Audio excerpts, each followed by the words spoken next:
Hello everyone, Earl Henderson, Primordial Defense. Thank you for watching.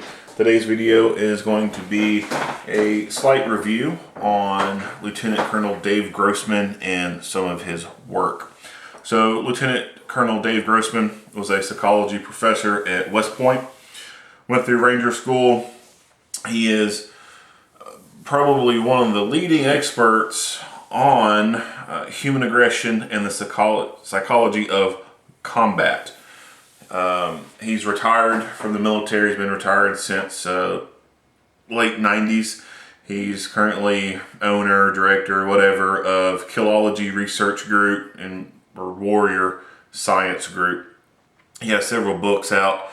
His first one that became very popular, nominated for Pulitzer, and is required reading at the FBI, U.S. Marine Corps Commandant, and several police agencies across the U.S. is On Killing.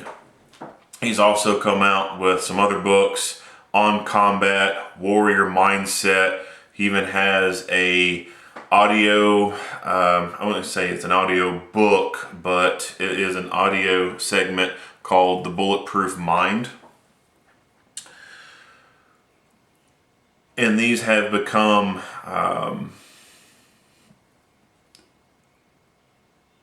required reading in some places as well, and these books have taken on a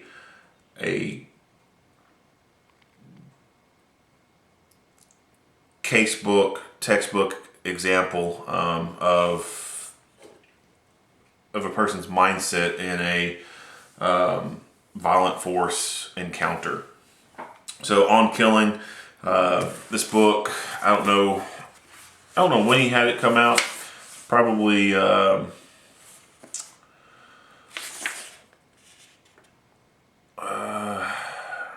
probably 90. It says copyright 95, 96. So it's been around for a minute, I guess you could say. And this book just goes into some of the psychology of what happens when a person uses deadly physical force.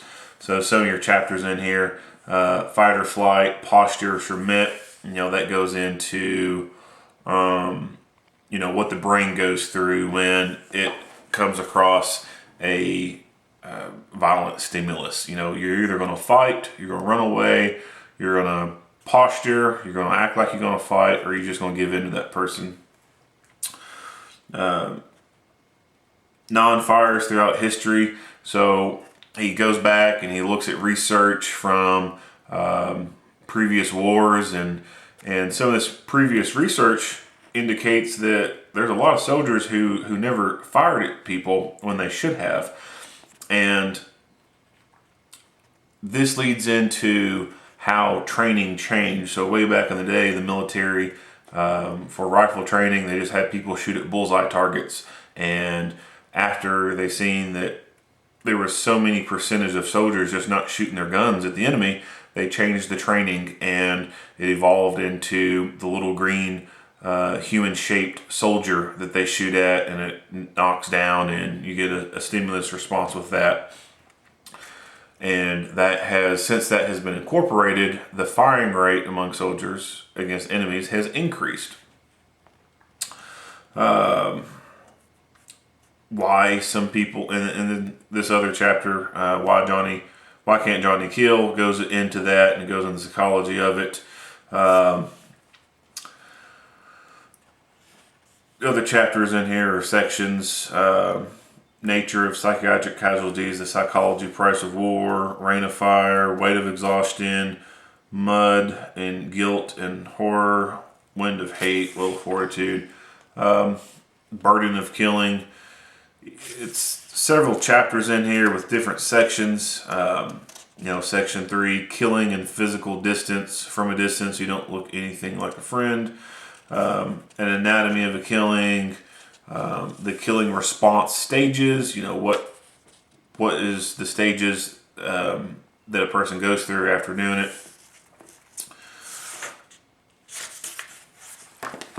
On combat is probably a more in-depth version of On Killing, and I would recommend reading them all. But if you're going to start with On Killing, because this is the first one to come out, and On Combat really augments On Killing. Some of the chapters in here, so the physiology of combat, the anatomy of the human body in battle. This goes into great detail about what the human body goes through in a stressful stimulus response. When your fight flight mode kicks in, there are certain things that happen with your body, and it goes into detail about that. Perpetual distortions in combat. So it talks about things that happen. So, for example, auditory exclusion, tunnel vision. Those are things that can happen to you, and it explains, some of the reasons behind it, and even in the long run goes into why after a deadly physical force encounter you should not give an immediate statement, because one, you're under the influence of a drug called adrenaline, and because right after that moment and during that moment have likely experienced things like auditory exclusion. You didn't hear certain things, you have time distortion, and right after the fact, as he says, your brain is garbage. You just don't have that great amount of information to put out. And once you go to sleep and get some rest, a lot of those details come back to you. And so that is a reason behind why you should not give a statement immediately following a deadly force encounter. You should wait at least 24 hours before giving some type of statement. And lots and lots and lots of police agencies all across the U.S. do that. It's very rare that you'll have an officer give a full statement right after having to shoot someone. It's generally you wait, get some rest, and then you make a statement after the fact, because your brain is garbage after that. You just went through an ordeal where someone was trying to kill you, and the things that happen to the brain under stress and adrenaline, it's different than just going through a slight role playing thing. There's a lot of science and psychology that goes into explaining what happens to the brain, and really reinforces why we do certain things, as in not giving immediate statements. Some of these other chapters in here, like evolution of combat and domestic violent crime, evolution of combat, and again that kind of goes back into, if I remember correctly, the studies done back in the day where there was not many soldiers shooting at enemy, and they changed the training, made it a little bit more realistic, and they started getting better results from that training. And so in here it talks about the physiological response. You take someone, give them a stressor, the heart rate goes up, and it talks about that at certain increments of heart rates, the brain starts changing how it works. So your brain has a forebrain and midbrain, and at a certain heartbeat range, forebrain is more in control. As your heart rate escalates and adrenaline's pumping, that midbrain starts to take over a little bit, and you start losing a lot of your forebrain capability in that.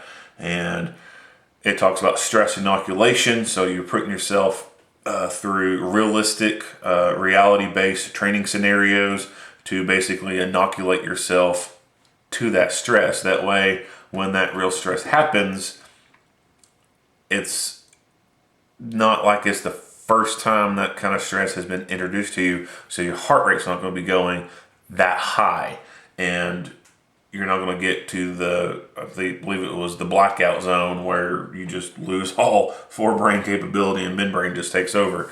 So by interjecting stress here, stress here, stress here, stress here, stress here, stress here, stress here, under training environments, supervised training environments with good curriculum and scenarios and scripts, then you can somewhat inoculate that brain to those high stressors and make a person perform a whole lot better under stress than what they would if they hadn't gone through that training. Warrior Mindset is another good book.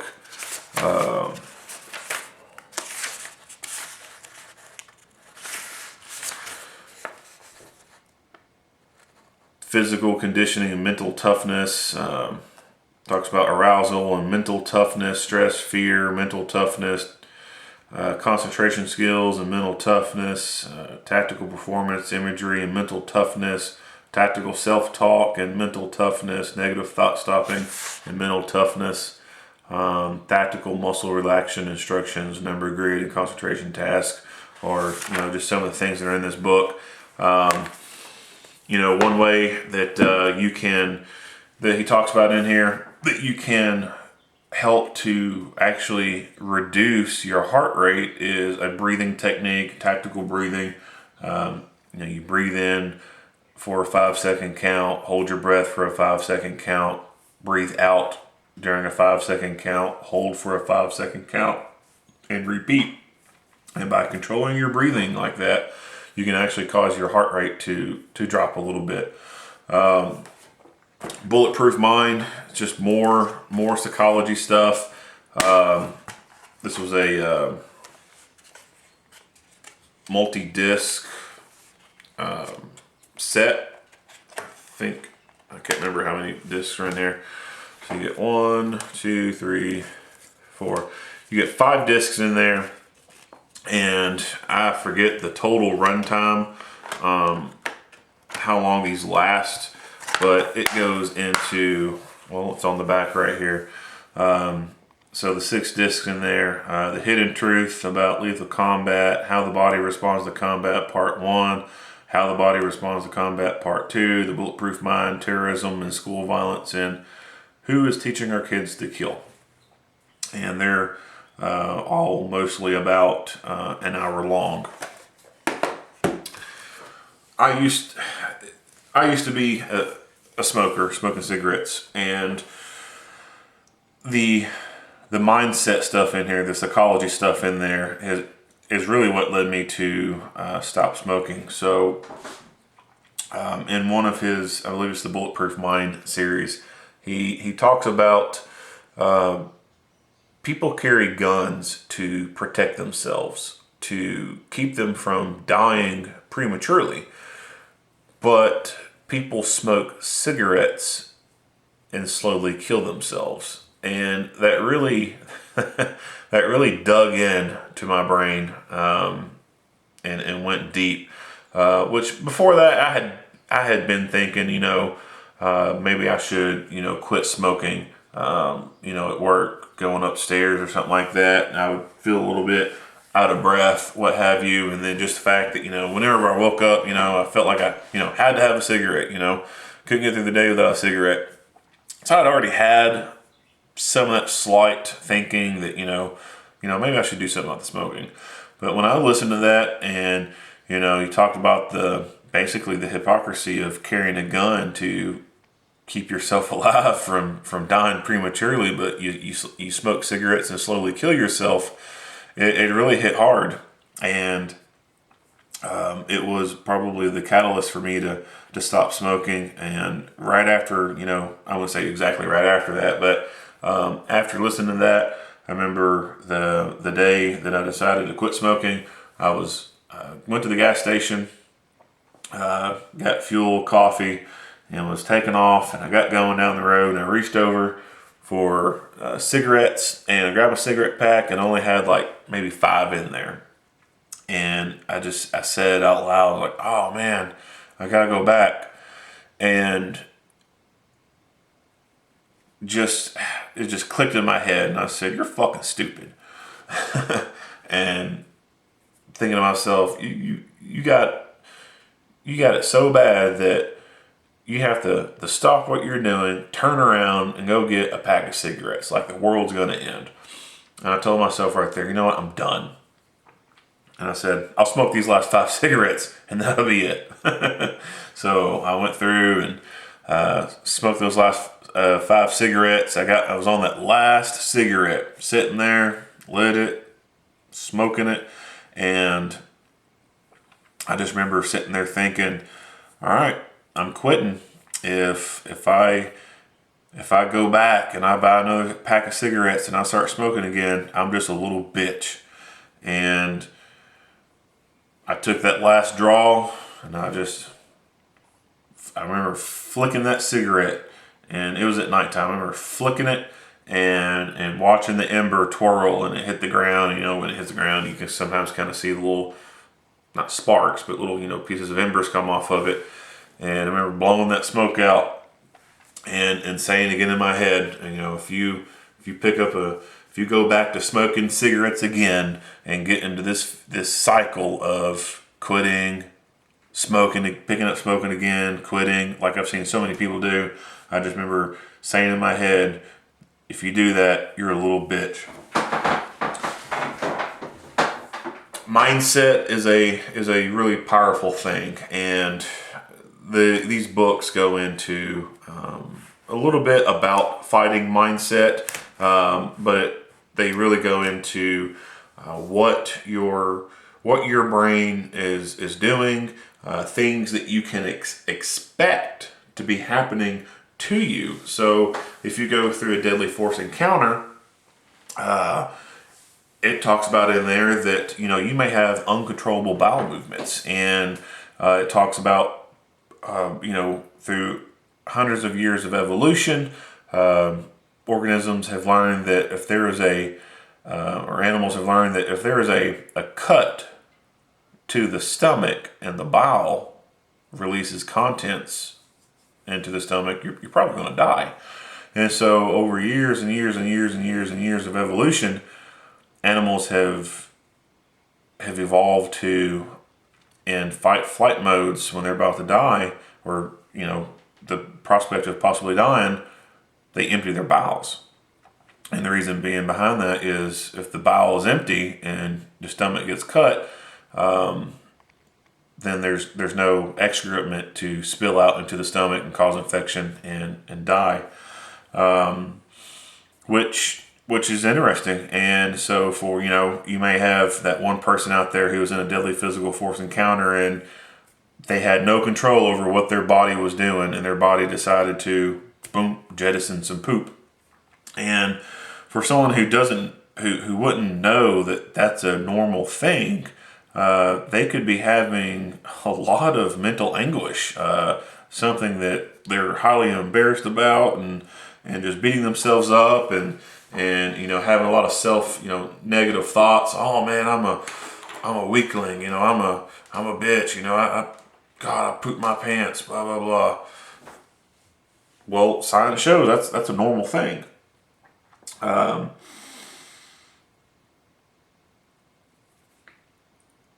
Auditory exclusion, not hearing everything that goes on. That was a big, I guess, learning moment, and kind of explaining some things, and time distortion. It's not that your brain sucks and it's unique to you. Everybody goes through that. So it really helps with knowing what to expect. And then also, after you could have been through a deadly physical force encounter, reading this, things can come to light, and it's like aha moments, and just can help a person through that process if they've had to be involved in a deadly physical force encounter. A friend of mine that I've worked with, he was involved in an officer-involved shooting.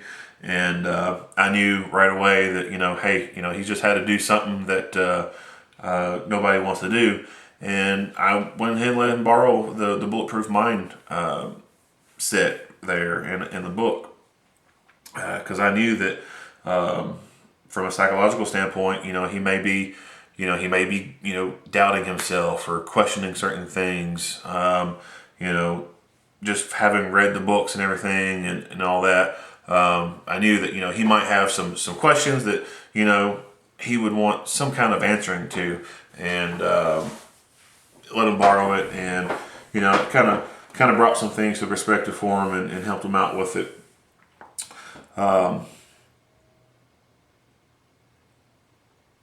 The books really go into reinforcing why we do reality-based training. So I just remember glossing through this before I started the video, and there was a segment in here that I thought was really interesting. And interesting enough that I dog leafed it. I have several in here that I dog leafed.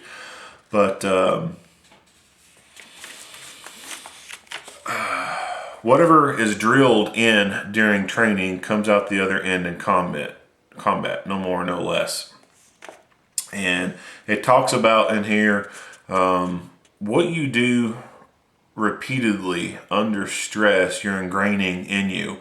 And so if you're doing things that we call training scars, those training scars will be something that you will do under stress without even thinking about it.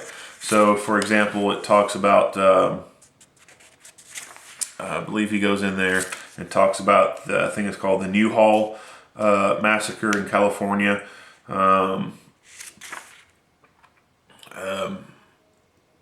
Officers, back when officers had revolvers, when they went to the shooting range to train with firearms, they would empty the empty casings into their hand and then put those casings in their pocket, because every shooting range across the nation pretty much believes in having a pristine range where there's nothing laying around or anything like that. And so after shooting and casings being dumped on the ground, you have to go through and pick all that stuff up. So humans, just naturally being lazy, what a lot of people started doing was, instead of dropping the casings on the ground, they just dropped them in their pocket. That way they wouldn't have to be bent over picking up a bunch of casings all day after having spent however long they've had to spend out there on the range. Just by putting their pocket, is probably able to leave a little bit quicker and go home and be with family quicker. Well, you do that enough times and you build muscle memory, and it becomes something that you'll do under stress. And so there's been cases where officers were involved in shootings, and they found the empty brass in their pockets and no memory of how they got there. They don't even remember putting it in their pocket. In the Newhall massacre, if I remember correctly off the top of my head, there were some California Highway Patrol officers who got into a gunfight, and they were found dead with brass in their hands and brass in their pockets. When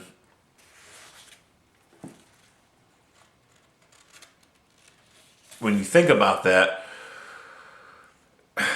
it sucks to think about. They were taking that extra time to dump that brass in their hands and then put it in their pocket, when they could have just been dumping it, grabbing the reload, and throwing it in there. And so it makes you think, did that training scar lead to their death? Did they waste that extra time putting brass in their pockets, because it's what they did all the time at the range, and did that lead to their death, or was it just by happenstance? Another one in here I thought was really interesting, and it reads that one police officer gave another example of learning to do the wrong thing. He took it upon himself to practice disarming an attacker. At every opportunity, he would have his wife, a friend, or a partner hold a pistol on him so he could practice snatching it away. He would snatch the gun, hand it back, and repeat several more times. One day, he and his partner responded to an unwanted man in a convenience store. He went down one aisle while his partner went down another. At the end of the first aisle, he was taken by surprise when the suspect stepped around the corner and pointed a revolver at him. In the blink of an eye, the officer snatched the gun away, shocking the gunman with his speed and finesse. No doubt this criminal was surprised and confused even more when the officer handed the gun right back to him, just as he had practiced hundreds of times before. Fortunately for this officer, his partner came around the corner and shot the subject. So when we train, we need to be training realistically. We don't need to be doing a bunch of stupid stuff that's unnecessary, because if you do it over and over and over, it becomes a training scar. So one example is in classes when we do drills and someone has to put on a tourniquet. If you put on a tourniquet in a drill, you are not that person who takes off that tourniquet. Because if you do repetitions where you put the tourniquet on and then take it off multiple times, that could lead to a training scar where you inadvertently take that damn tourniquet off when you don't need to be doing that. Magazines coming out of the gun for reloads. Fully empty magazines do not belong anywhere but on the ground. We should not be taking our time to gently grab that magazine so it doesn't hit the concrete floor and stow it away in a pocket and then go to the magazine pouch and pull out a fresh magazine and stick it in. You do that enough times, you'll find that under the real situation, you go to drop that mag, you don't grab it and put it in your pocket so it doesn't clatter against the concrete. When what you should be doing for every single drill is dropping that empty mag to the ground and throwing in your new one, being as quick as possible with it. Even our, what people would call administrative handling of a gun, outside of doing training drills or using it for its intended purpose. Let's say, for example, you're going to be taking your gun out of your holster to show to someone. Every time that you go to draw from your holster, you should draw the same way that you would want to draw if you were in a fight. Every single time. So if you're going to be pulling your gun out to go to show to someone, what have you, every time that holster gets drawn, you should face a safe direction and go through that draw process and get that repetition in. Because if you find yourself doing more quote unquote administrative gun handling than you do martial gun handling, I guess you could say, then you may be creating a quote unquote training scar, because the repetitions that you are doing multiple times in that administrative manner outweigh the times that you do it under realistic training or what have you. And so you could end up doing the wrong thing when you don't want to be doing that thing.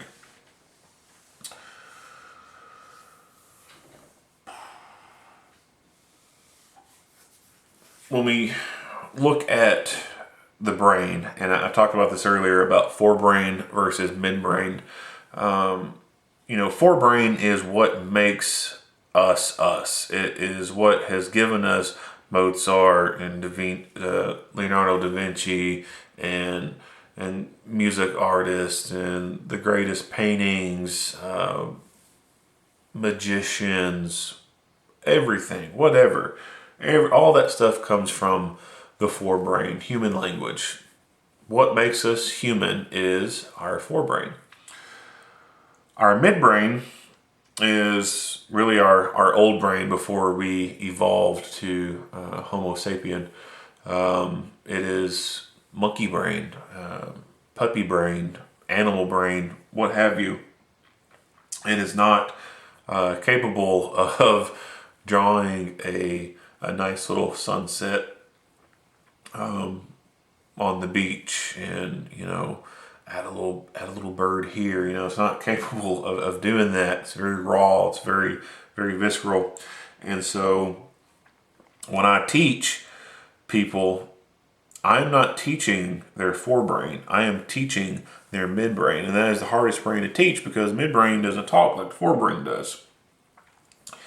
And this really, when you read these, that really ties into that and helps you think in a different way on how to present certain training material to people. It really positively reinforces why we do reality-based training. Because I can talk to you all day long about tactical reloads. I can talk to you about front sight focus. I can talk to you about all these different things. And talking doesn't do anything. You have to get out there and do it physically. And you do it physically multiple times. And that is the way you train the midbrain. There's no amount of YouTube videos that you could watch on gunfighting or emergency medicine. There's no amount of books you could read, etc., that's going to actually train your midbrain to react under stressful life or death situations. The quicker you learn that, the quicker you're going to embrace real training. And real training is not just standing on a range during golf course conditions, plinking a couple rounds at a bullseye target. It's not training at all. For you regular, just concealed carry people, your concealed carry class, it's not preparing you in any way for surviving a fight. I'm a concealed carry instructor, and I'll tell you straight up, the class fucking sucks. It's not preparing you to win a fight at all. In fact, it's probably enough to get your ass killed. Security guards, a lot of you out there, your only training with firearms is probably your concealed carry course and maybe some really cheesy qualification course that your company may have you take. Again, same thing. It's not preparing you to win a gunfight. Police officers, what you learn in the academy can be good. It is good. That is your first initial training right there under the watchful eye of a competent instructor.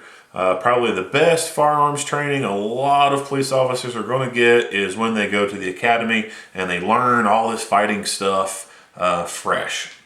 And they do multiple repetitions and they get to fire like 1,000 rounds or something during this training. And then for so many officers, when they return back to their agency, they got a poor agency and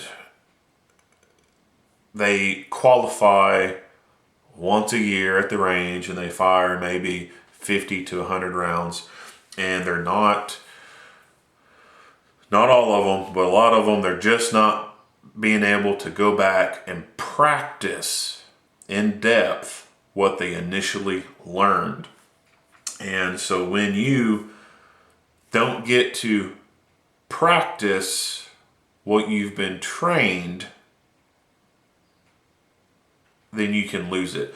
And a good example is learning how to tie knots. I can teach someone who's never messed with ropes before how to tie a figure 8 knot. We can do a few repetitions right there. I show them, how to get it, how to tie it, and how to set it, and make sure it's it's a clean knot. And at the end of the day, without me showing them, boom, they can produce that knot. You go a month down the road without them ever touching that rope, and you throw that rope right there in front of them, like, all right, tie me a figure 8. They'll sit there and struggle because it was not ingrained in their head. It did not become a part of them. And if you don't practice it, you lose it. If you don't use it, you lose it. Before I get down to the rabbit hole of rambling even more, I'm going to stop myself. These books, I highly recommend reading them. They go a lot into really fighting mindset, and it goes into the psychology and the physiology reactions of the human body during a fight. And all this content in here just touches on so many things, like I was alluding to earlier, reinforcing why we do reality-based training and whatnot.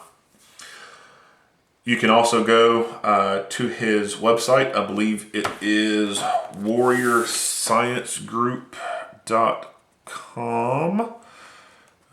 It's warriorscience.com. Warriorscience.com. his books are on Amazon. You can order these. I don't know off the top of my head how much they are, but you can order these books. Also check his website and look at his schedule and see when he is doing a seminar.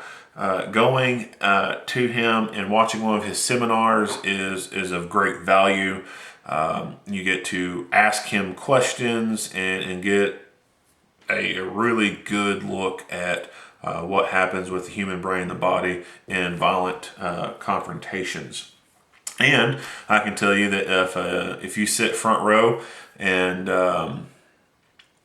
answer questions and participate, you can get free stuff. So when I went to a seminar, I got this book for free, and I got another book for free, but I think it was this one.